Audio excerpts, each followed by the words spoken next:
Dear friends, आइए आज भारतीय राज्य व्यवस्था के महत्वपूर्ण 15 प्रश्नों पर प्रकाश डालें। आइए देखते हैं पहला प्रश्न। प्रथम अभिनेत्री जो राज्यसभा के लिए नामांकित हुई थी, इसका उत्तर होगा नरगिस दत्त। ध्यान रखिएगा, राज्यसभा बोल रहा है तो ऐसा आप जानते हैं कि राज्यसभा जो है संसद का एक अंग है। तो संसद किससे मिलकर बनता है? अगर अनुच्छेद 79 को देखा जाए, 79 और 80, तो 79 में क्या कहा गया है कि संसद का निर्माण राष्ट्रपति, लोकसभा और राज्यसभा से होता है। और आप जानते हैं कि संसद में अगर वर्तमान संसद जैसे है उसमें अधिकतम तो 250 सांसद होते हैं उसमें, लेकिन 245 में 12 जो चुन के आते हैं वो इसी वर्ग से, समझ गए ना, जैसे कला, विज्ञान, साहित्य, सहकारिता जो समाज सेवा के क्षेत्र से आते हैं। तो यही 12 में से एक नरगिस दत्त जो चुन के आई है उसी के बारे में पूछ रहा है। प्रथम अभिनेत्री जो राज्यसभा के लिए नामांकित हुई थी, नरगिस दत्त। चलिए 2 नंबर देखें। एक वर्ष में कम से कम संसद की बैठक होनी चाहिए, तो 2 बार इसका उत्तर होगा। अगला क्वेश्चन देखिए, लोकसभा एवं राज्यसभा की संयुक्त बैठक कब हुई थी? तो ये 1961 में हुई थी। आप जानते हैं अनुच्छेद 108 के तहत लोकसभा और राज्यसभा का ज्वाइंट सीटिंग होता है। तो अभी तक भारतीय इतिहास में, भारत जब स्वतंत्र हुआ उसकी अपनी संसद आई तो उसमें 3 बार ज्वाइंट सीटिंग का प्रावधान किया गया था। तो पहला हुआ था 1961 में। तो 61 में जवाहरलाल नेहरू के समय जब दहेज प्रतिषेध बिल आया था। दूसरा अगर देखा जाए तो यहाँ पे देखिए, आप ध्यान रखिएगा, 1978 में दूसरा हुआ था। 78 में मोरारजी देसाई के समय जब बैंकिंग सेवा बिल आई थी तब। और तीसरा यदि देखा जाए तो 2002 में अटल बिहारी वाजपेयी के समय आया था। उस समय आतंकवाद निरोध कानून जो कोटा के रूप में आया था, तो उसके लिए संयुक्त बैठक बुलाई गई थी। चलिए अगले क्वेश्चन को देखें। अपने कार्यस्थल पर कामकाजी महिला के यौन उत्पीड़न रोकने से संबंधित वाद है, तो कौन है? विशाखावाद। कल के एक वाद में हम चर्चा की तो ओबीसी से संबंधित था, इंदिरा साहनीवाद। चलिए अगला क्वेश्चन देखिए। स्वतंत्र भारत की प्रथम महिला राज्यपाल बनी, ध्यान रखना है इसमें, सरोजनी नायडू। ये यूपी की राज्यपाल बनी थी। और एक और दूसरा महत्वपूर्ण तथ्य देखिए, यहां सुचेता कृपलानी ये जो है मुख्यमंत्री बनी थी। ये प्रथम मुख्यमंत्री यदि पूछे तो मुख्यमंत्री, और ये भी उत्तर प्रदेश की ही बनी थी, सुचेता कृपलानी। अगला क्वेश्चन देखिए। प्रतिवर्ष भारत में 13 फरवरी को महिला दिवस मनाया जाता है, किसकी स्मृति में? तो आप याद रखिएगा, सरोजनी नायडू होंगे। 8 मार्च को मनाया जाता है।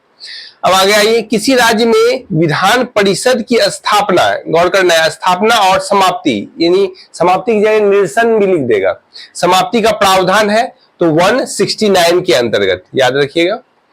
आइए 8वां क्वेश्चन देखिए। भारत में केंद्र राज्य संबंध से संबंधित है, तो पुंछी आयोग, सरकारी आयोग और राजमन्नार समिति। यहाँ देखिए मदन मोहन पुंछी का भी नाम दिया गया, यही इन्हीं की अध्यक्षता में हुआ था।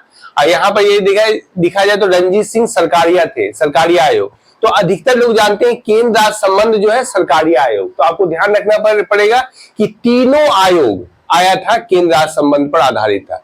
अगर स्वतंत्र में अगर ये दोनों का नाम ना दे, कोई अन्य दे, तो आप सरकारी आयोग, अधिकतर लोग सरकारी आयोग देखते हैं।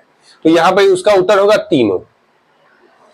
नंबर देखिए, संविधान के किस अनुच्छेद के अंतर्गत अंतरराज्यीय व्यापार एवं व्यवसाय की स्वतंत्रता प्रदान की गई है? इसमें ध्यान रखना है आपको, अनुच्छेद 301 के अंतर्गत। यदि आप बेयर एक्ट का या फिर संविधान का देखिएगा 301, तो सिर्फ यही लिखा गया है, अंतरराज्यीय व्यापार एवं व्यवसाय को स्वतंत्रता प्रदान की गई है। इसके प्रोत्साहन से संबंधित होंगे प्रणाली, अगले अनुच्छेद में उससे संबंधित कुछ प्रावधान, आप ध्यान रखिए 301। अगला क्वेश्चन, राष्ट्रपति द्वारा मूल अधिकारों का स्थगन यानी फंडामेंटल राइट का स्थगन किया जाता है। देखिए अनुच्छेद 20 और अनुच्छेद 21 को। तो अनुच्छेद 21 तो आप जानते हैं प्राण एवं दैहिक स्वतंत्रता का अधिकार है, और यहाँ जो है अपराधियों की दोष सिद्धि से संरक्षण का जो अधिकार है वो अनुच्छेद 20 के अंतर्गत है। तो ये जब आपातकाल लगेगी, आपातकाल का जब प्रावधान होता है, आपातकाल की घोषणा जब राष्ट्रपति के द्वारा की जाती है, तो उस अवस्था में भी 20 और 21 को स्थगित नहीं किया जाता है। बाकी जितने भी फंडामेंटल राइट है वो स्थगित हो जाते हैं। तो ये किसके अंतर्गत होते हैं? 359 के अंतर्गत, ध्यान रखना है। राष्ट्रीय विकास परिषद एनडीसी की स्थापना हुई थी 6 अगस्त 1952 को। और इसमें जान लीजिए राष्ट्रीय विकास परिषद की अध्यक्षता कौन करते हैं? प्रधानमंत्री। वह समिति जिसने राजनीतिज्ञों और अपराधियों के सांठगांठ पर अपनी रिपोर्ट प्रस्तुत की थी। तो ऐसी समिति बनी थी, ये बोहरा समिति थी, उसी ने अपनी रिपोर्ट इससे संबंधित प्रावधानों के उन्मूलन के लिए दिया गया था। ये राजनीति और अपराधियों के सांठगांठ को नष्ट करने के लिए।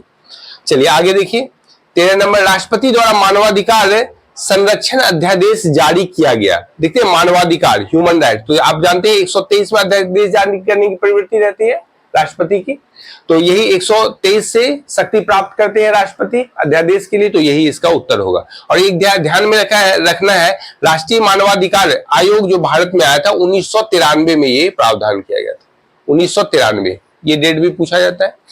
आईएएस इंडियन एडमिनिस्ट्रेटिव सर्विस एवं आईपीएस इंडियन पुलिस सर्विस को समाप्त करने की सिफारिश से की थी, किस समिति के द्वारा किया गया था, तो इसको ध्यान में रखना है, वही राजमन्ना आयोग के द्वारा।